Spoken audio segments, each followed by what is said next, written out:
Bueno, vamos a intentar en este ratito hacer como un pequeño resumen, como decimos, para dar un poco también de orden a algo que realmente no se puede ordenar. A veces valen las imágenes, habéis nombrado el centro, varias veces el centro al final lo que señala, imaginaos la imagen de eso, del ojo del huracán, hay un centro de quietud en el cual en torno a ese ojo pues está girando todo, gira la vida, gira las sensaciones, la biología, gira la mente, gira las emociones, gira todo.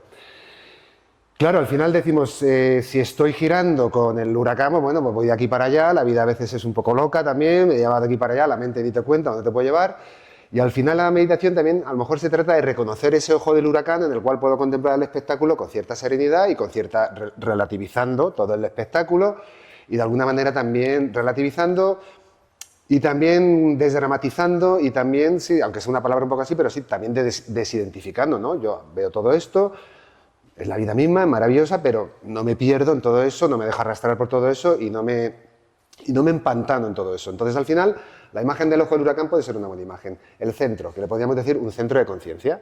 Un centro de conciencia que se da cuenta de todo el torbellino de cosas. Una de las cosas que gira en torno al torbellino es el personaje, como decías tú, el personaje con todas sus películas, con toda su historia, con todas sus memorias. Y efectivamente, también lo decías tú, que cuando nos sentamos a veces vemos esa especie de locura, ¿no? Como que, esto es madre mía. Porque claro, yo normalmente si no me fijo en la mente, bueno, estoy perdido, no me di cuenta. Pero como empiezo a fijarme, digo, esto es una locura.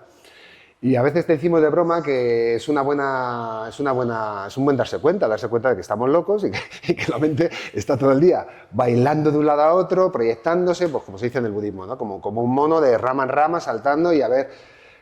Sobre todo saltando de manera automática e inconsciente, ¿por qué? Porque se deja llevar por las asociaciones. Pues veo una cosa, me conecta con eso, veo la otra, me conecta con lo otro, mi memoria emocional, lo otro, pim pam. Nunca estoy presente. Por lo tanto, la meditación podemos empezar por esa imagen, tratar de reconocer o recordar o practicar el desarrollo de ese centro que ya somos, ese centro, por así decirlo, de conciencia, de presencia, que naturalmente, por su propia naturaleza, es una presencia lúcida, es una presencia, aunque siendo también un poco así, pero también es una presencia compasiva, en el sentido que es capaz de acoger lo que sucede, no se resiste, no lucha, no trata de cambiarlo, es simplemente un mero ser consciente y un mero acoger lo que sucede. Y yo diría que la práctica va de reconocer ese centro. Hay muchas prácticas, muchas tradiciones, cada uno te dice, mira, llega por aquí, llega por acá, puedes llegar así, todas son válidas. La cuestión es cuál me vale a mí. Hay doctrinas un poquito más, pues el zen, silencio, centramiento, olvídate de cualquier truco, mantras, yantras, no, silencio, vacío, a la pared. Hay otras tradiciones que utilizan otros recursos, más de aquí para allá, y al final, como digo, para mí son todos válidos, la cuestión es que uno encuentre el que le vale a sí mismo. Hay gente que el silencio en seco, el vacío zen, es lo que le vale, hay gente que le vale una progresión, por ejemplo, a través del yoga, hay quien le vale la oración, bueno, hay muchas formas. Entonces vamos en este ratito a tratar de sintetizar un poquito todo lo que nos ofrecen las tradiciones de manera muy resumida y muy genérica. Nosotros hablamos a veces de los triángulos o los tréboles, bueno, porque es simbólico y también uno se acuerda fácilmente de ello. Hemos empezado por decir, ¿por dónde empezaría la práctica? El primer triángulo. Decimos que todo parte por poner un verbo sería el verbo observar. Observar es el primer verbo. Claro, observar en sí mismo tiene su significado y se define por sí mismo, pero observar, que siempre estamos observando, pero al final siempre hay un observar y un pensar que se adhiere al observar, por lo tanto he mezclado el pensar y el observar y estoy siempre en la cabeza. Vivo, más que vivir la vida, pienso la vida. Estoy siempre, todo lo que observo, lo pienso, lo traduzco, lo interpreto, lo valoro, me gusta, no me gusta. Es como que la pantalla mental se ha adherido al observar.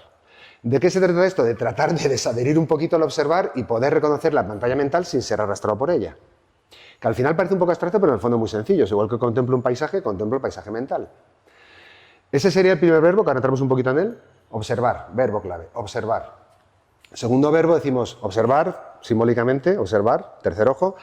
Segundo verbo, acoger, acojo, no solo observo, no solo soy, porque esa cámara está observando, pero es una máquina, ¿sabes? No es un observar frío y no es un observar desvinculado de lo que observa. Hay una sensibilidad, hay un conmoverse por lo que está observando, o sea, estamos vivos.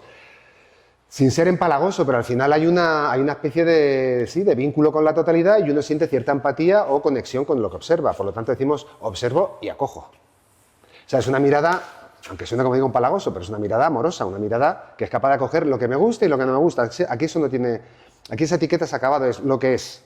¿Qué se acoge? Lo que es. Y a veces lo que es expansivo, a veces es contractivo, a veces es celestial, a veces es terrenal, pero al final es observo y acojo.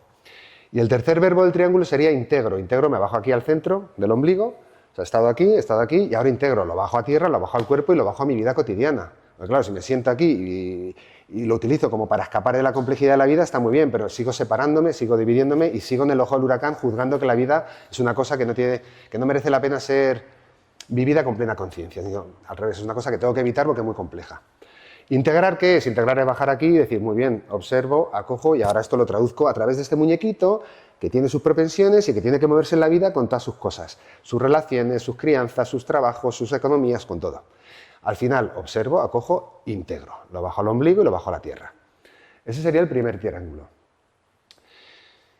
Esto es muy rápido, pero bueno, más o menos de manera resumida. Cuando hablamos de observar, también hay otro triángulo que tiene que ver que hay diferente manera de observar. Hay también como otro triángulo, hay otra manera de observar y aquí vais a ver que empiezan a encajar algunas piezas, porque muchas veces en meditación decimos, pero entonces meditar, unas tradiciones dicen que me enfoque concretamente en un objeto concreto, la respiración, en una vela, en un mantra, que me enfoque y que excluya todo lo demás, que me enfoque, ¡fa! Bueno, eso es concentración, es una parte del triángulo, puede ser la primera forma de observar que es concentración, que es toda mi energía conciencia en un objeto y excluyo lo demás. Tradicionalmente se dice que esa es la primera fase, ¿por qué? Porque efectivamente el torbellino es fuerte y una de las maneras de empezar a, vamos a decir así, a disipar o atenuar la vorágine de la energía mental es enfocándome en un objeto para evitar la distracción y evitar la dispersión. Bueno, tradicionalmente se dice, primero enfócate, aprende a enfocarte. De hecho, en ciertas tradiciones te dirían, lo primero, aprende a disciplinar tu atención. ¿Por qué? Porque tu atención está para aquí, para allá. Lo primero, y por eso es la locura, lo primero que uno se da cuenta es que mi atención baila, salta, se dispersa, estoy 3 segundos, me voy de aquí para allá. Entonces, las tradiciones dijeron, al principio, como decía Cata, un poquito de esfuerzo se hace falta, un poquito de disciplina. Esfuerzo en el sentido de decir, trata de disciplinar tu foco de atención, trata de centrarte, trata de no vagar, trata de no dispersarte con todo esto. ¿Eso que puede... ¿Cómo se traduce? Hay tradiciones que te dicen, tienes que estar 5 años concentrándote en la respiración y luego ya seguimos. Y hay quien te dice, bueno, 5 años o 5 minutos, depende de tu propensión. A lo mejor tú te concentras y en ese momento ya has evitado la dispersión. Pero bueno, genéricamente, concentración y casi todos los sistemas de meditación, al principio te van a ofrecer un objeto en el que enfocarte.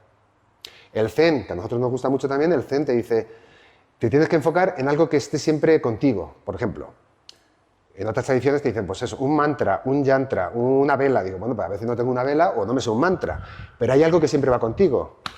La postura, el cuerpo y la respiración. El Zen te dice muy sencillo, a la respiración. La respiración siempre va contigo, la respiración siempre está aconteciendo. Siéntate, establece una postura arraigada, vertical, pam, pam, y a la respiración. Ese es tu objeto de concentración. Todo esto por simplificarlo. Digo, pues si me tuviera que ir con algo hoy, digo, céntrate en la respiración. Céntrate en la respiración. Si la concentración se establece, hay un punto en el que realmente uno se siente medianamente aquietado, ya no hay tanta dispersión, ya no hay tanto vagar, ya de alguna manera descansa en ese estar presente, hay una segunda parte que le llamamos la contemplación. En concentración hay una especie de esfuerzo y de disciplina de atención, en la contemplación eso se disipa, ya no hay esfuerzo. Es simplemente abro el foco. Yo a veces pongo el ejemplo cuando vemos las imágenes de las pagodas tibetanas que se ven unos ojos entornados como así, como mirando a ninguna parte, los ojos del Buda que están como así muy relajados. Esa es la mirada contemplativa o vipassana. Concentración, hay mucho foco, en masculino es mucho foco, mucha dirección, vipassana es abierto, femenino, completamente. No te fijas en nada, simplemente le das espacio a todo. Ese giro de foco, de hecho ahora vamos, si queréis hacemos un ejemplo, pero ese giro de foco cambia la conciencia, de pasar el enfoque a un punto a enfocarme en el campo, cambia todo. Cambia completamente todo. Y luego, esto igual, lo estoy resumiendo mucho, pero pasamos por concentración, pasamos por contemplación y hay un punto en el que llegaríamos a lo que propiamente dicho se llama meditación. Lo demás no es meditación, sí, lo demás es meditación. Todo lo demás son fases o estadios de la meditación, pero algunas tradiciones te dicen, propiamente dicha la meditación es cuando dejas de fijarte en algo concreto, pasas a fijarte en todo y la meditación es no fijarte en nada. Claro, eso parece un poco abstracto, pero... Un ejemplo también, que a veces es interesante el ejemplo. Hay un escenario en un teatro, hay un montón de personajes, un montón de cosas pasando. ¿Qué sería la concentración? Hay un foco y se enfoca en un personaje, en un actor. Eso lo vemos en un teatro. Hay un montón de cosas y el foco, ¡pa!, a una persona. Todo lo demás no se ve. Solo está el foco en un personaje. De repente el foco hace ¡pop!, se abre, ilumina todo. Eso es contemplación. ¿Qué sería la meditación? Cuando el foco se revierte a sí mismo y se contempla como mero foco. O sea, la luz se revierte y la conciencia se vuelca hacia sí misma. El silencio se vuelca hacia el propio silencio. El observar se vuelca en el observar. Parece un poco metafísico, pero finalmente es, por así decirlo, en vez de estar en los objetos, el sujeto se vuelca en el sujeto. Y no quiero hacerlo esto muy filosófico, pero para que veáis los tres pasos. Me enfoco en algo, me enfoco en todo, me enfoco en nada. Porque el sujeto no es nada. El sujeto es pura conciencia, es pura percepción. Y por eso se dice que la esencia, como digo, tradicionalmente se dice la esencia de la meditación es la presencia en el vacío. O también se dice que la meditación no es cultivar experiencias luminosas, expansivas, no. La meditación es vaciarte de toda experiencia. Y ahí sí que hay un descanso. Ahí sí que no hay una agitación de aquí para allá. Ahí sí que meramente es un descansar pleno en eso que cada cual lo llame a su manera, en el ser, el espíritu, el centro, como lo quiera llamar. Así que estos son los dos primeros triángulos. Observar, acoger, integrar, y luego el segundo, dentro de lo que es observar, concentración, contemplación, meditación. ¿Hasta aquí bien? ¿Estas imágenes se ven bien? ¿En qué punto estoy? Estoy más establecido, o sea, se me da naturalmente más estoy en la concentración, en contemplación, que por cierto, contemplación, alguien dice, pero ojos cerrados abiertos. A veces la contemplación, sobre todo en nuestra cultura más cristiana, se pone mucho hincapié en la contemplación como de ver a Dios en todo, ¿no? Como de ver a Dios en la naturaleza, como bueno, los místicos cristianos, Santa Teresa, San Juan de la Cruz, son muy de contemplar a eso en todo. Y entonces es una práctica muy orientada a la oración y a la contemplación. ¿Qué significa? Ver a Dios en todo, o ver el Espíritu en todo, o ver esa conciencia en todo. ¿En qué punto estoy? Mi momento es de concentración, que por cierto, obviamente, ningún punto mejor que otro, es simplemente diferentes fases de un proceso en cuál yo diría que me establezco ahora naturalmente. ¿Cuál es mi momento de práctica? Mira, un ejemplo muy rápido. Vamos a poner así 2 dedos. Es que aquí se capta perfectamente la historia. 2 dedos. Fijaos en el de la izquierda. Pero completamente, o sea, a muerte, toda la atención puesta en ese dedo. El detalle, la huella dactilar, las rayitas del dedo. Y date cuenta, fíjate la manera de mirar, fíjate que hay un pelín de cierta tensión, ¿no? Porque hay concentración, hay una dirección muy fuerte hacia ese objeto, ese dedo. Venga, y ahora hacia el derecho.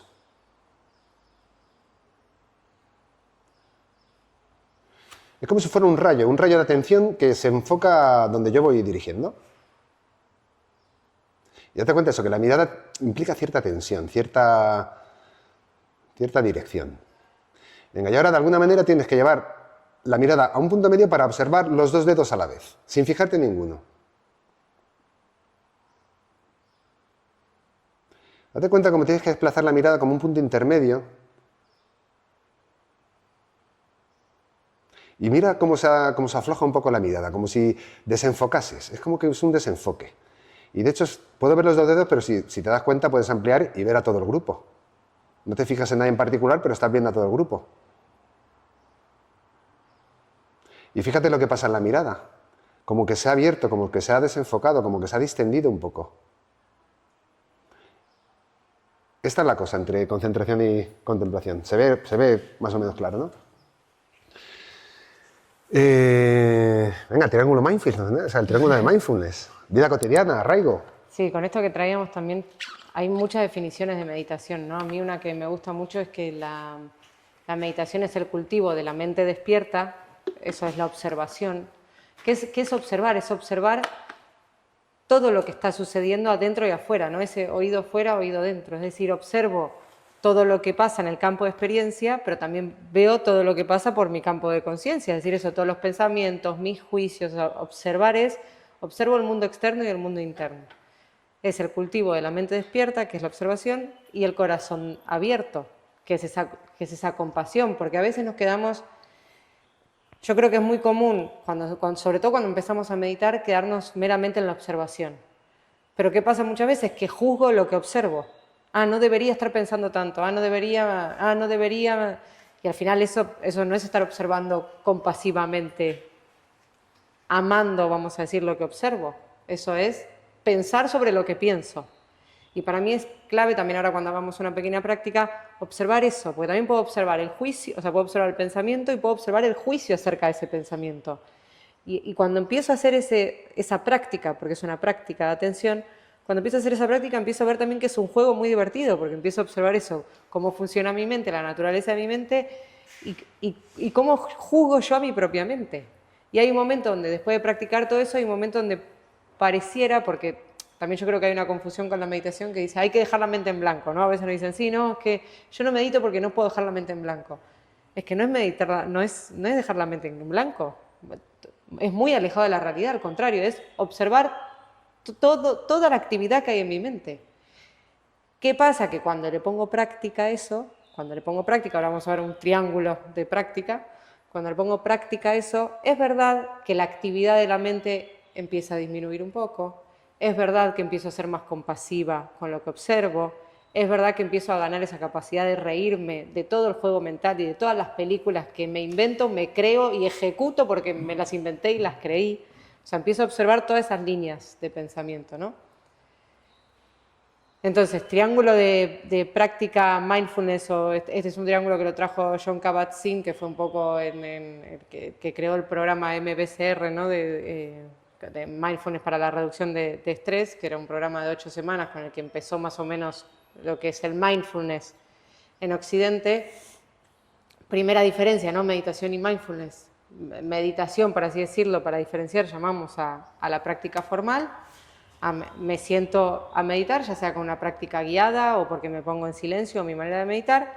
Y el mindfulness es, bueno, ¿qué pasa si me siento 20 minutos a meditar por día, pero después salgo a la vida y estoy en piloto automático todo el día? Y a la primera que me tocan reacciono y me veo otra vez en los mismos automatismos. Bueno, el mindfulness te dice, bueno, a ver qué prácticas, qué cositas podemos incorporar en la vida cotidiana, que no sean sentarte a meditar propiamente dicho, pero donde también estés meditando. Al final es llevar la atención a estar en lo que estoy haciendo, nada más ni nada menos. Entonces, este triángulo que nos dice, bueno, ¿cómo podemos practicar? ¿Cómo puedo yo entrenar esa capacidad de atención? ¿Cómo puedo yo entrenar el observar la manera en la que pienso, cómo funciona, para después, vamos a ver, después, si quiero hacer algo con eso, bueno, pero primero tengo que ver lo que hay, ¿no? Primero hay que ver qué es lo que está presente. Una pata del triángulo sería meditación formal, eso, sentarme a meditar un ratito por día, 5 minutos, 20 minutos, 3 respiraciones profundas cuando me levanto, o sea, un ratito de atención donde realmente diga, voy a poner atención. Práctica informal, guión mindfulness, es decir, qué despertadores en mi día a día me voy a poner para que me traigan al cuerpo, para que me traigan a ver dónde estoy, cómo está el cuerpo, hay tensión, no hay tensión, en qué estoy pensando. Estoy estresada, estoy tranquila, como disparadores en el día a día, digamos, para ver dónde estoy, que eso también es meditar, esa es la práctica informal. Y la otra pata del triángulo sería la autoobservación, es decir, prácticas, de alguna manera, acá también entraría la terapia, por así decirlo. Bueno, todo eso que estoy observando, ¿qué me trae? ¿Qué me dice? ¿De dónde viene? ¿De dónde viene? Y esta manera de pensar no nació de un repollo, o sea, viene de algún lado, ¿no? ¿De dónde viene esta manera de pensar? ¿A qué lo puedo atribuir? A lo mejor observo si esto se debe a algo que pasó en mi niñez, si es algo que repito de mi familia, no sé. Pero yo creo que una pata muy importante también es la autoobservación. Con todo eso que estoy viendo, ¿qué hago? ¿De dónde viene? ¿Qué me trae? Se ven estas 3 patas de la práctica, de nuevo, ninguna es más... O sea, son las 3 complementarias y para mí las 3, si elegimos de alguna manera empezar un camino de conciencia o seguir en un camino de conciencia, para mí las 3 tienen que estar presentes. La pata de la observación es interesante, el hecho de, lo que decíamos antes, de observar toda la dinámica del muñequito, toda la arquitectura de la personalidad, ver, pues eso, por qué se mueve así, me muevo así, conecto con estas cosas, conecto con otras, este es mi talón de Aquiles, esta es mi fortaleza, esta es mi debilidad, en fin. Comprender eso porque es importante, también esto lo decía mucho Krishnamurti, porque ver el hecho libera de ello. Si hay algo inconsciente en mí, yo simplemente es muy difícil que no sea arrastrado o movido por eso. En el momento que algo inconsciente lo hago consciente, deja de tener el poder de arrastrarme por aquí y por allá. Por eso esta capacidad, que en el fondo es un juego, es el juego de la atención, y ver cómo funciona toda esa arquitectura de la personalidad, lo que hace es poco a poco te libera de esa arquitectura, en el sentido de decir, bueno, yo navego un muñequito, pero no soy un esclavo del muñequito, y no me dejo arrastrar siempre por las cosas que vayan llegando. ¿Que tiene muchas capas y mucho nivel de profundidad? Sí, por eso el juego es infinito y es maravilloso. Entonces es simplemente ir poniendo atención y corazón, claro, porque muchas veces lo que uno se da cuenta que observa al muñequito, la arquitectura esta, pero también se da cuenta que a veces se da mucha caña, mucha culpa, mucho castigo, en fin, muchas cosas. Muchos programas de carencia, muchos programas de necesidad, muchos programas, en fin, y eso es lo que se alumbra, que también sería un poco el proceso terapéutico un poquito más quirúrgico, pero de alguna manera la cosa es, esto no sé si lo decía Jung, vas a ser esclavo de lo que no eres consciente. Y aquí de lo que se trata es de hacer consciente toda la, por así decirlo, todo el rango de registros que pueden manifestar. ¿Para qué? Para simplemente liberarte, por así decirlo, de ser arrastrado por cosas que a lo mejor te conducen a lugares de dolor. Al final, no es que tenga nada contra el muñeco, es más fino decir personalidad, pero bueno, yo le llamo muñeco con todo el cariño, el muñequito. Entonces, cuanto más lo conozcas, más libre eres de poder manejarlo en vez de que te maneje él a ti, vamos a decirlo así. Así que este triángulo también es muy interesante y al final, claro, la cosa es la vida cotidiana, es que si no estás en la vida cotidiana, ¿por qué se complementa formal e informal? Porque decíamos antes, si yo voy a lo formal y luego la vida me pasa por encima, pues está muy bien. Si yo estoy, y otras personas dicen, no, yo soy más de la vida cotidiana, para mí sentarme no, digo, es raro que en tu vida cotidiana pongas conciencia si no hay un momento de cultivarla de manera rigurosa y, o sea, de meter la olla al fuego y calentarte. Es complementario, formal, informal y cuando decimos autoobservación implica todo, arquitectura de personalidad, arquitectura emocional, de todo tipo. Todo lo que yo pueda observar respecto al muñeco, eso esencialmente no soy yo y eso es lo interesante de observar. Venga, con esto así una ronda rápida, pero sabiendo que hay dos maneras de observar. Si yo veo algo mío en la práctica de meditación o en el día a día, algo que no me gusta, algo ¿cómo observo? ¿Juzgo eso o lo puedo mirar con mirada compasiva? ¿Cómo es mi observación? ¿Tengo una observación juiciosa o tengo una observación más bien compasiva sobre todo, que es ahí donde está la práctica, en esas cosas que observo y siento que no deberían ser así, ¿no? Pues esta es la cosa. Y de hecho, uno puede observar su mente juiciosa y ser compasivo con su mente juiciosa. Si es que no es de hacer nada con la mente juiciosa. O sea, cualquier cosa que observe, cualquier actividad, cualquier cosa que yo pueda describir, puedo ser lúcida y cabalmente compasivo. Aunque sea la mente con sus tormentos. Aunque sea la mente con sus juicios. Aunque sea la mente con su severidad y con su caña. Al final es siempre dar un paso hacia atrás y siempre hay un paso hacia atrás para decir, bueno, pues esto es lo que está pasando, la mente, pues también hay una parte aquí el juez que aprendí a hacer estas cosas, pero poco a poco. Y antes de entrar en el último triángulo, yo diría que aquí la clave está. También hay una clave para no pelearse con la mente, me refiero, que muchas personas cuando se sientan a meditar, en la práctica hay una pelea, parece que hay una pelea como, ay, venga ya, venga, a ver, joder, en fin. A ver.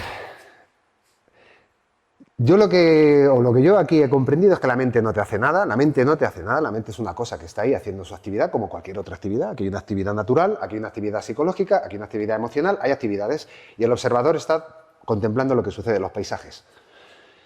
La mente no te hace nada, dice, no me deja, me está aquí machacando. A ver, la mente te está haciendo su actividad, puede ser, efectivamente, puede ser que nuestra mente, pues, bueno, tiene cierta tendencia neurótica, está sobrealimentada en nuestros tiempos de sobreestimulación, sobreactivación, está descompensada, come mucha mierda en el sentido de información mala, pensamientos malos, vale, sí, pero hacerte no te hace nada. Es un ruido, es una actividad, y de lo que va la cosa es que mi atención, pum, se va hacia allá. ¿Por qué? Porque en algún punto me interesa porque si no, no, ¿por qué me voy a ir constantemente a escuchar?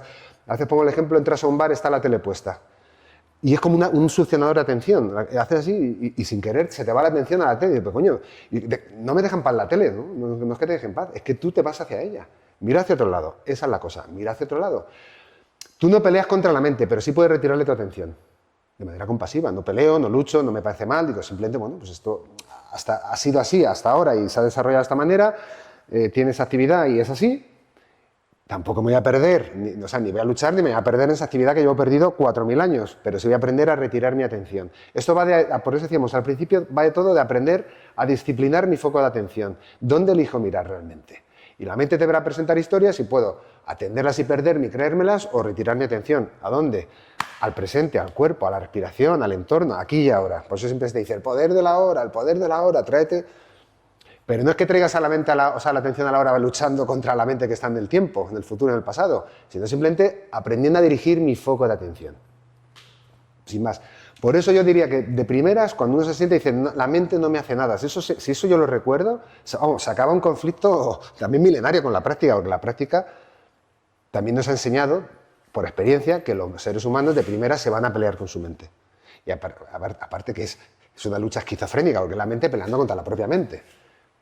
Que también se ha dicho mucho, hay que controlar la mente, pero es que el controlador es parte de la mente. Entonces, en fin, al final es un enredo. ¿Y de qué? Por eso ponemos tanta atención, o sea, tanta insistencia en el verbo observar. Observar no es ningún esfuerzo, no tratas de cambiar nada, no tratas de manipular, no tratas de controlar, no, es simplemente observar. Todo lo demás son verbos que se pueden observar. Y a la vez aprendes que el flujo de observación lo diriges a través de la atención, ya está. Y puedo mirar aquí, puedo mirar allá, puedo mirar allá, mira donde me interesa, mira la respiración o miro la película neurótica de la mente. Que por cierto, las películas neuróticas también se solucionan con un poquito de terapia, o se solucionan o se alivian, un poquito de terapia también para aliviar la actividad neurótica de la mente. Último triángulo. Así ya practicamos. Sí. Bueno, decía recién también Tony o sea, cómo volver, ¿no? Cómo volver a la hora. Y el tercer triángulo de la práctica formal, o sea, de cuando nos sentamos a meditar, volvemos a la hora muchas veces que es a través del cuerpo. O sea, con llevar la atención al cuerpo, lo que decíamos. El cuerpo, en la práctica formal, la postura, es lo que me permite de alguna manera que esa concentración suceda o no. Si el cuerpo está incómodo, si el cuerpo está tenso, si estoy en una postura que no me deja concentrarme, es que cuenta. Muchas veces nos sentamos a meditar, ¿no? Como, bueno, sí, medito. Medito. Bueno, que la postura cuenta y mucho. Entonces, encontrar una postura de meditación, ya sea en silla. Bueno, querías hablar de este triángulo, ¿no? Sí.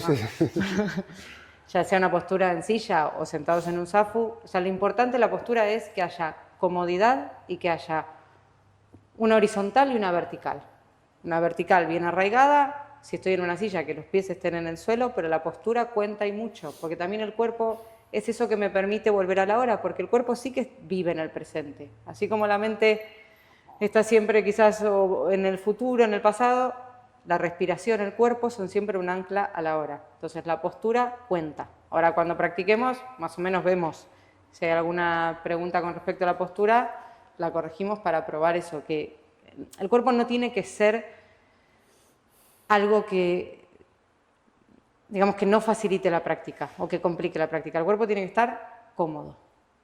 Entonces primero es la postura, que es muy obvio, pero es que muchas veces vemos posturas muy incómodas de personas que están meditando hace años, o sea que es importante dedicarle un tiempo a la postura.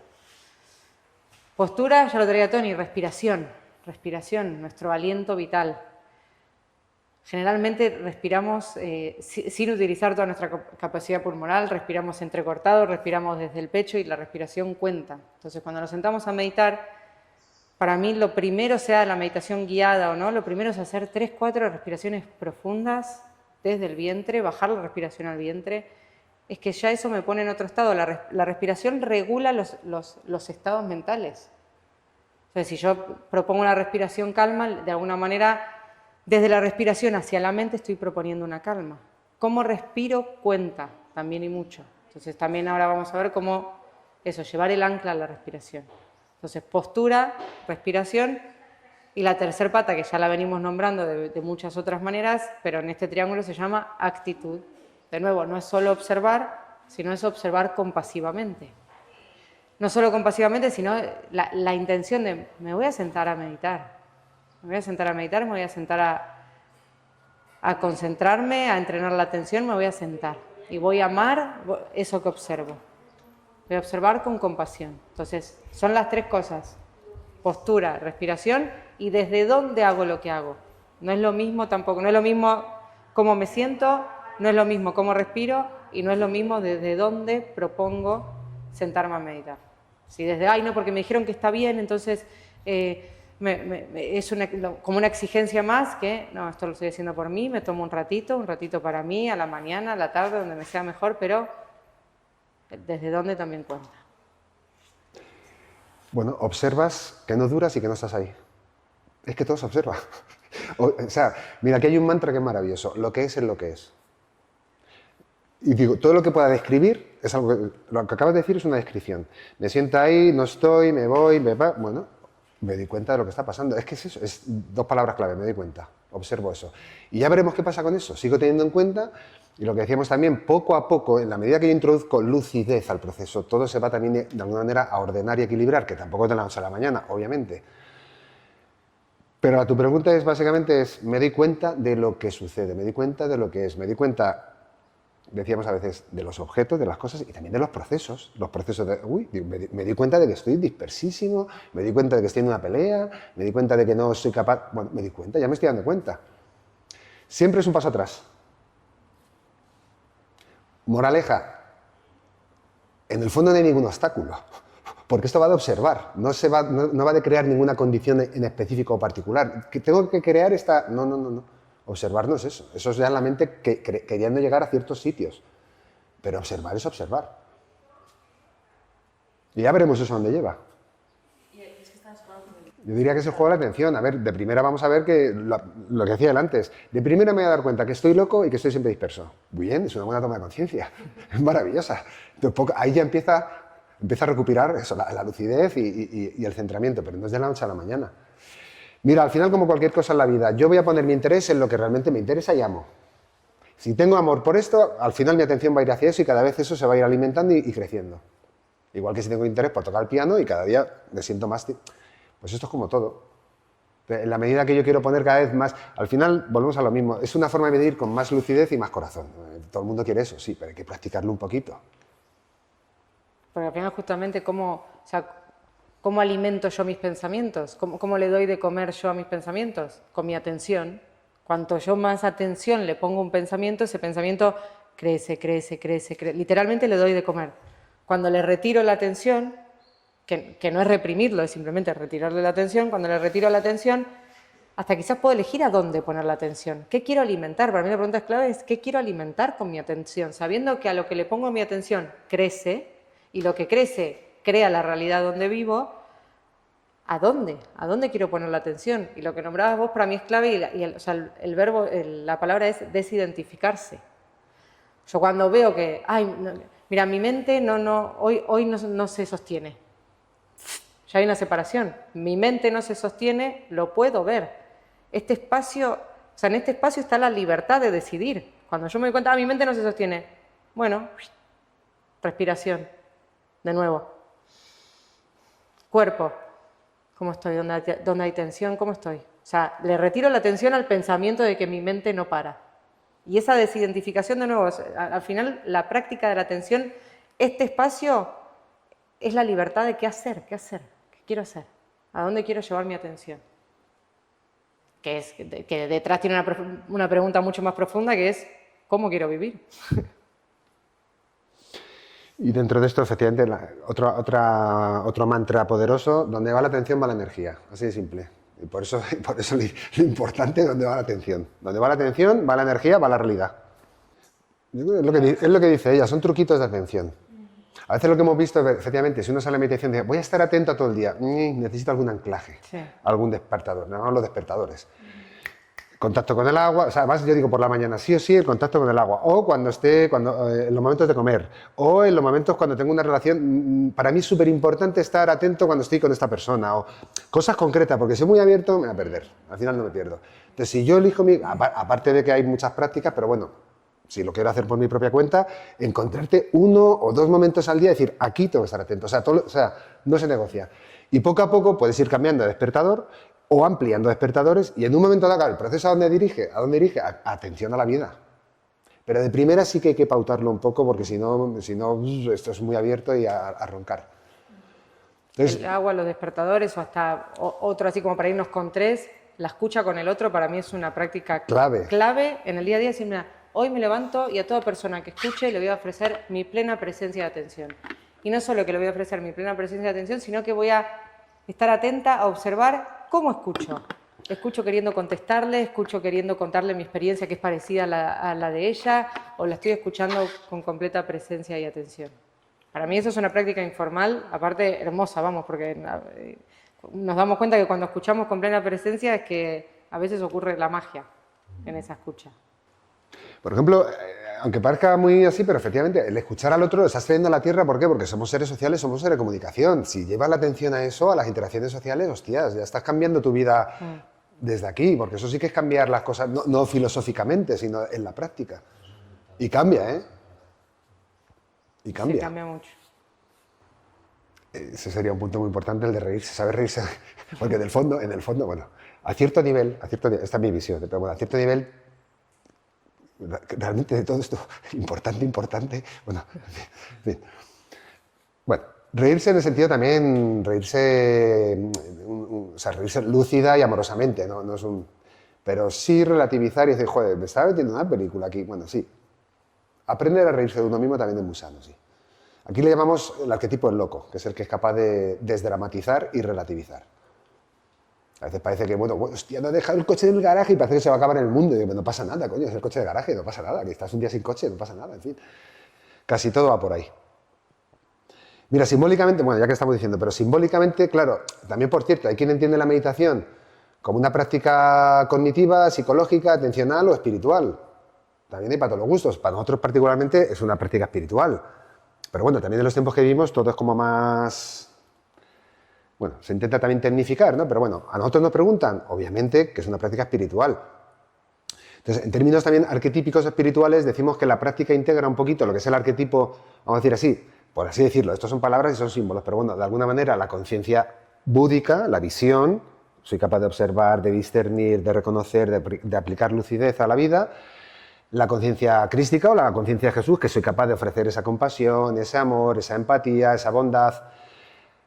La conciencia de Krishna, que es el karma yoga, la acción, todo esto, esta visión, esta compasión, de alguna manera tiene una salida en mi vida, hago lo que tengo que hacer, soy movido también por esa fuerza. Yo de alguna manera también, entre comillas, empiezo a permitir que la vida haga las cosas que tiene que hacer a través de mí, en vez de quererme yo el que se apropia y el que hace las cosas, que bueno, eso es un poquito más así, pero bueno, de alguna manera dejo la vida que lo haga. Y para mí esos tres centros son claves y luego vendría Lao Tse, que es el bufón cósmico, que es el que se ríe de todo con plena aceptación y pleno humor con todo. En el sentido de relativiza, Lao Tse relativiza, paradoja divina, la sonrisa divina. La sonrisa divina es que sí, pero que está todo bien, o sea, que está todo bien, relaja.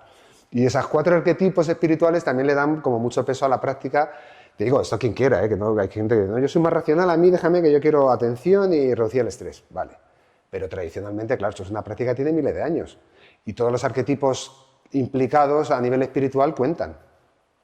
Cada uno le aplica el nivel de profundidad que quiera. De hecho, antes decíamos, la presencia del vacío, hay quien dice, a mí déjame, si yo lo que quiero es concentrarme. Vale. Pero la práctica tradicional te lleva al final a ver, de alguna manera, a reconocer eso con mayúscula que eres y que es. Entonces, esa motivación, como digo, puede estar o no, pero cuando hablamos de meditación, eso cuenta porque la meditación se ha desarrollado en esos contextos. Y ahora cuando decía lo de Kabat-Zinn, que es maravilloso Kabat-Zinn, a mí me encanta Kabat-Zinn, pero él se da cuenta que el mundo necesita traer esta práctica en un contexto científico-técnico. Entonces lo aplica, de hecho no le llama atención plena, le llama mindfulness. Y toda la vida es atención plena. Entonces, bueno, hay un proceso que no está mal porque así se difunde más. El peligro de difundirlo más, que se descafeíne, que una práctica, un recurso del despertar de la conciencia se disuelva en otro objeto de consumo espiritual, vamos a decirlo así. Entonces es importante también aquí que cada cual reconozca el punto que le interesa, el punto de la motivación, lo que le motiva. Antes decíamos, ¿qué me motiva? La tranquilidad, el centrarme, el desplegar más lucidez, más... Bueno, al final todo el mundo quiere, de alguna manera, sentirse mejor. Todo el mundo quiere sentirse en paz, sentir serenidad, ¿Y cuál es la cosa? Digo, llevamos toda la vida buscando eso y de repente parece que en lo externo no lo encuentras. Puedes tener fama, dinero, estatus, pero ahí no, por lo que sea parece que no lo encuentras. ¿Dónde lo encuentras? Cuando te aquietas y te silencias. Porque la naturaleza de la conciencia es ese ananda, nuestra escuela se llama ananda, que es ese estado de dicha o bienaventuranza incausado, que no depende de las cosas que pasen, dejen de pasar. Hay un estado inherente a la conciencia que tiene que ver con ese bienestar o ese ananda. Y por eso decimos que de manera inconsciente buscamos también ese ananda. ¿Por qué? Porque estamos buscando volver a casa. Inconscientemente buscamos sentirnos mejor, relacionarnos mejor, en fin, sentir más armonía, todo esto. Y ese es el camino.